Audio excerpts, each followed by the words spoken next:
There is something every empath eventually learns the hard way. It's not your sensitivity that hurts you. It's the unconscious patterns you don't even know you're repeating. Patterns that shape your relationships, drain your energy, and make you carry emotional burdens that were never yours to begin with.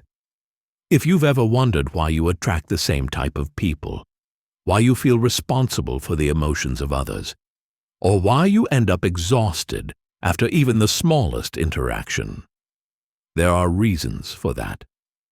Deep, psychological reasons. And Carl Jung understood them better than anyone. Jung believed that empaths are not born with a magical gift. They are shaped by experiences, by environments, and by wounds that train them to feel deeply. Your sensitivity, your intuition, your ability to sense tension before anyone else notices it, all of that once helped you survive. But the very instincts that protected you in childhood can become the same patterns that sabotage your adult life. These are the hidden dynamics Jung called the shadow. The parts of you you had to suppress in order to stay safe, accepted, or connected. The truth is, every empath carries a shadow, not because they are flawed, but because they learned early on that anger, needs, boundaries, or self-protection were not allowed. So these traits were pushed deep into the unconscious, replaced by a persona, a role of being the understanding one, the peaceful one, the caretaker, the healer. And while that role may have kept the peace, it also kept you from knowing yourself. But the shadow always returns. It leaks into your relationships through self-sacrifice, guilt, emotional over-responsibility, or a strange pull toward people who need fixing. It shows up in the moments you can't say no, even when you're exhausted. In the situations where you sense someone's pain and immediately feel it in your own body. In the relationships where you shrink yourself so others can feel comfortable. These aren't personality traits. They are unconscious patterns. And until you bring them into the light, they continue to run your life. In this video, we are going to explore the 5 shadow patterns that every empath must face. Not the surface-level traits you see in popular psychology, but the deep Jungian roots beneath them. Because once you understand these patterns, you begin to understand why your relationships look the way they do, why certain people are drawn to you, and why you feel drained even when you're trying your best to help. These 5 patterns reveal why empaths often become the emotional container for others, why they confuse self-sacrifice with love, and why they attract partners who are emotionally unavailable or unstable. As we move through these 5 patterns, something inside you might shift. You might recognize yourself in ways you've never seen before. You might finally understand why you've been exhausted, why you've felt unseen, or why you've stayed in situations that didn't nourish you. And most importantly, you'll understand that your sensitivity is not the problem. The problem is that you were never taught to protect it. Jung once said that what we do not make conscious will continue to control us. For empaths, this is not just a psychological idea. It's a lived reality. The moment you see these shadow patterns, everything begins to change. You stop absorbing what isn't yours. You stop saving people who don't want to heal. You stop confusing intensity with love. You stop abandoning yourself in the name of empathy. So let's begin this journey into the shadow. Let's explore the 5 unconscious patterns that shape the empath's life, and the hidden truths behind why you feel so deeply. Because once you can name these patterns, you can finally break them. The first shadow pattern every empath must face begins with a simple but painful truth. You learn to feel other people's emotions before you ever learn to feel your own. This is not intuition. It is hyper-attunement, a survival instinct. At some point in your early environment, your nervous system decided that staying connected meant staying alert. It meant monitoring the mood of a parent, tracking subtle shifts in tone, anticipating tension before it erupted. You became the emotional barometer of the household, constantly scanning for danger, discomfort, or unhappiness. And while that made you perceptive, it also taught you something damaging, that your safety depended on managing the emotions of others. From a Jungian point of view, this is a form of emotional projection in reverse. Instead of projecting your emotions outward, you absorb the unconscious emotional material of the people around you. You merge with their inner world. Their fear becomes your tension. Their sadness becomes your heaviness. Their anger becomes your anxiety. Long before you understood what empathy was, you had already become the container for other people's unprocessed feelings. This creates a powerful shadow pattern, the belief that you are responsible for the emotional well-being of others. Not consciously, of course. You won't walk around saying, "It's my job to fix people." But deep inside, in the unconscious layers Jung talked about, there is a silent contract that says, "If you are not okay, then I am not safe." This contract shapes your relationships, your friendships, even your work. You feel guilty for setting boundaries. You feel anxious when someone is upset with you. You avoid conflict even when conflict is necessary. You apologize for taking up space. And when someone around you is hurting, you feel compelled to step in. Not because you want to, but because something in you believes you have no other choice. This pattern is so deeply rooted that most empaths don't notice it until they are exhausted. You can see it in the body, the tight chest, the clenched solar plexus, the pressure in the throat, the chronic tension in the shoulders. The body carries the emotional weight long before the mind realizes what it's doing. Jung believed that the body often expresses what the conscious self refuses to acknowledge. For empaths, the body becomes the storage room for the emotions of others. The result is a slow but steady erosion of the self. You become so attuned to the needs of others that you lose sight of your own. You adjust your tone, your energy, your boundaries, your truth, just to keep the peace. You become agreeable, accommodating, endlessly understanding. And people respond to this, of course. Some appreciate it, others exploit it. But very few ever ask, "And how are you? What do you need? What do you feel?" Most empaths don't even know how to answer those questions because they've been trained to abandon themselves emotionally. This is the heart of the first shadow pattern, emotional fusion. It is the loss of distinction between your inner world and my inner world. It is the unconscious belief that empathy requires self-sacrifice, that love requires carrying someone else's pain, that connection requires giving up your own boundaries. And as long as this pattern remains unconscious, the empath will find themselves in relationships where they feel invisible, drained, or overburdened. But something powerful happens when the empath becomes aware of this pattern. There is a moment, quiet but life-changing, when you realize that you can feel someone's emotions without holding them. You can understand someone's pain without absorbing it. You can love someone deeply without carrying their wounds for them. This is the beginning of differentiation, the psychological separation Jung saw as essential for individuation. It is the moment when empathy becomes a strength instead of a burden. And once this awareness takes root, the entire emotional landscape begins to change. the empath starts to reclaim their inner space. They begin to separate what belongs to them from what belongs to others. They begin to feel their own emotions again. At first, this feels strange, even destabilizing, because the nervous system is not used to it. But eventually, it becomes liberating, because you were never meant to carry the weight of everyone else's world.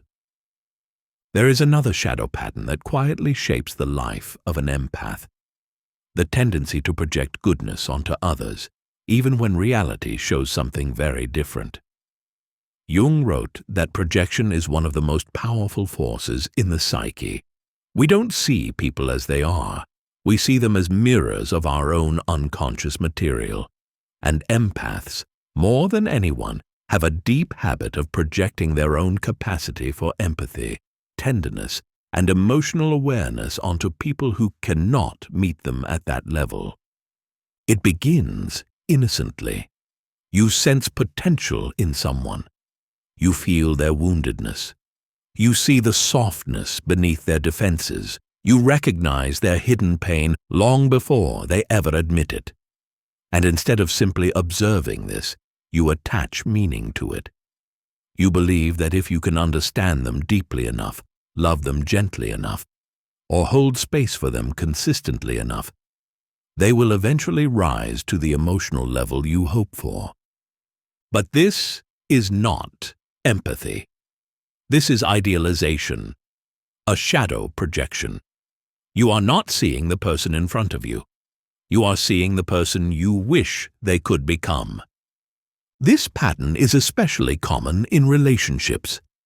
The empath falls in love with the potential of a partner, not their reality. They overlook red flags because they are busy interpreting wounds. They rationalize destructive behavior because they understand the trauma behind it. And they stay far longer than they should because they sense the goodness buried beneath layers of avoidance, anger, or emotional unavailability. Empaths confuse understanding someone with being compatible with them.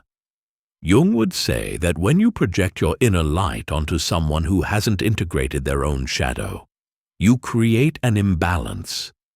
You carry the emotional work for both of you. You hold the hope. You hold the growth. You hold the responsibility. And slowly, you begin to feel drained, resentful, or unseen, because the relationship is fueled by your unconscious projection rather than mutual efforts. This shadow pattern also plays out in friendships, family dynamics, and even in professional settings. The empath becomes the safe person, the one who gives endless benefit of the doubt, the one who sees the good intentions even when the actions are harmful. They minimize their own hurt. They interpret disrespect as fear. They interpret distance as stress. They interpret selfishness as a survival mechanism. And while this interpretation may be psychologically accurate, it doesn't make the relationship healthy. The deeper issue is that the empath's own shadow often contains suppressed anger, unmet needs, and a fear of being disappointed. It feels safer to idealize someone than to confront the reality that they are not emotionally available, not willing to change, or not capable of meeting you where you are. Idealization becomes a form of self-protection. If you keep seeing the good in someone, you don't have to face the pain of recognizing what's actually missing. But when the empath finally stops projecting and starts seeing clearly, something shifts. The spell breaks. The disappointment rises. The truth becomes visible. And although this clarity can feel devastating at first, it is also profoundly liberating. You begin to understand that your ability to see someone's potential does not obligate you to stay. You can acknowledge someone's wounds without making them your responsibility. You can love someone's essence without tolerating their behavior. This is the moment when idealization dissolves and real vision emerges. and it marks the beginning of emotional maturity. The ability to see someone fully, without carrying their shadow or denying your own. There is a third shadow pattern that quietly defines the empath's life, and it often goes unnoticed until it's already taken a heavy toll: the tendency to abandon yourself in order to maintain harmony with others. Jung believed that whenever the self is sacrificed for the sake of the persona, the socially acceptable version of you, the psyche becomes divided.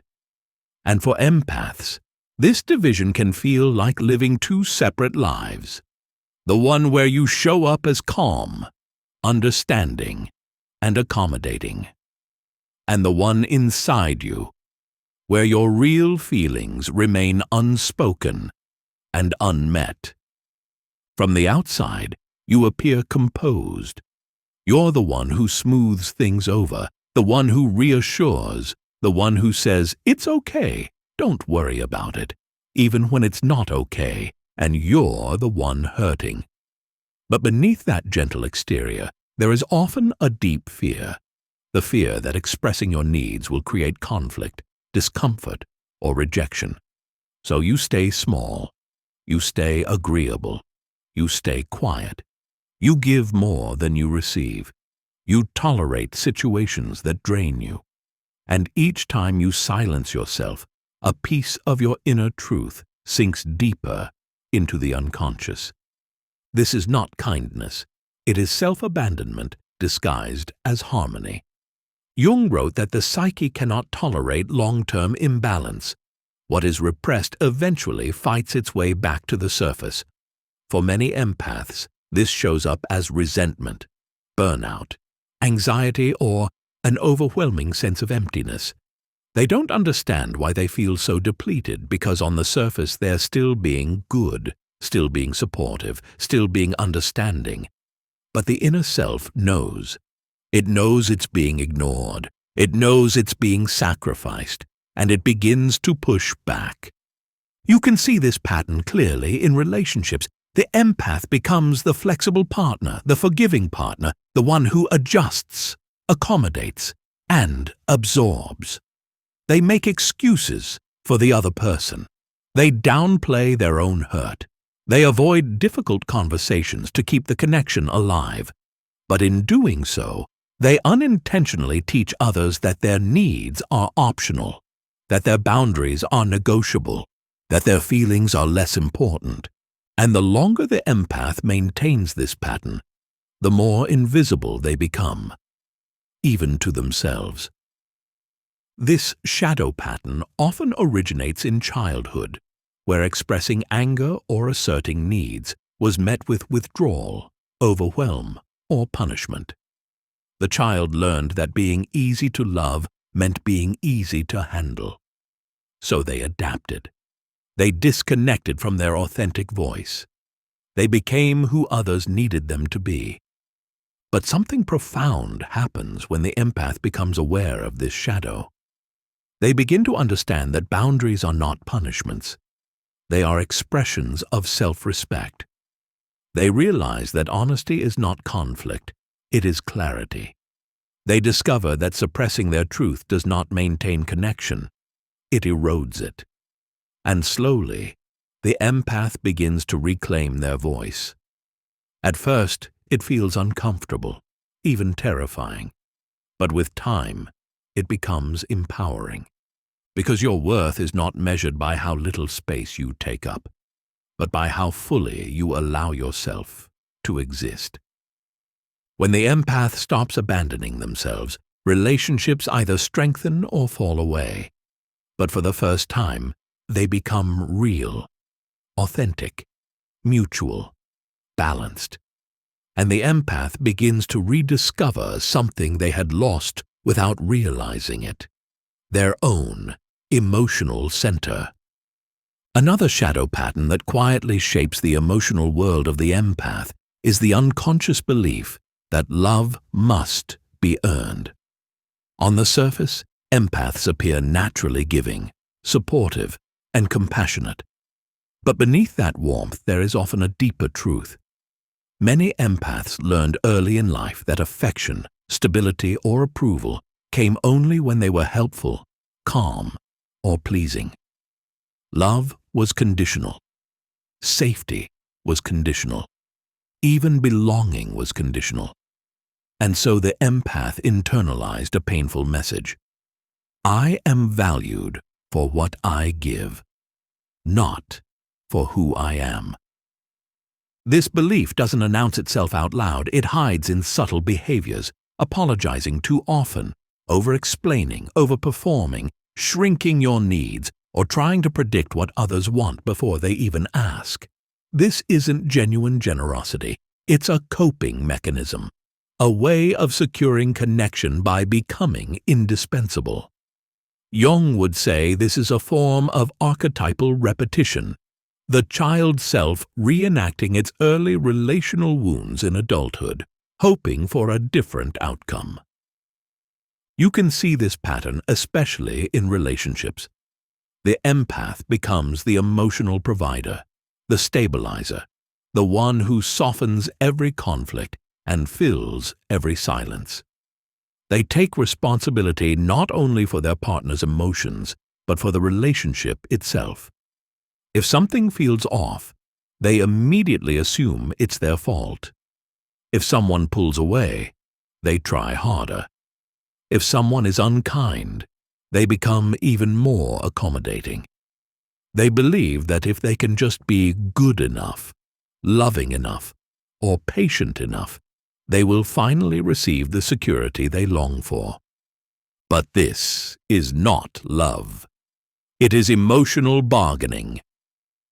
This shadow pattern is dangerous because it attracts a particular type of person, those who are comfortable taking but uncomfortable giving, not always maliciously, sometimes simply because they've never had to. The empath's overfunctioning creates a dynamic where the other person underfunctions. And slowly, without realizing it, the empath's role in the relationship becomes fixed. The giver, the forgiver, the healer, the one who always steps in when things fall apart. Meanwhile, the empath's own needs remain invisible, even to themselves. Jung wrote that whatever we repress becomes fate. If an empath represses their need for emotional support, reciprocity, and care, they will continually enter relationships where these needs go unmet. Not because they are doomed, but because their unconscious is choosing familiarity over fulfillment. This pattern often leads to exhaustion or a quiet loneliness even inside relationships.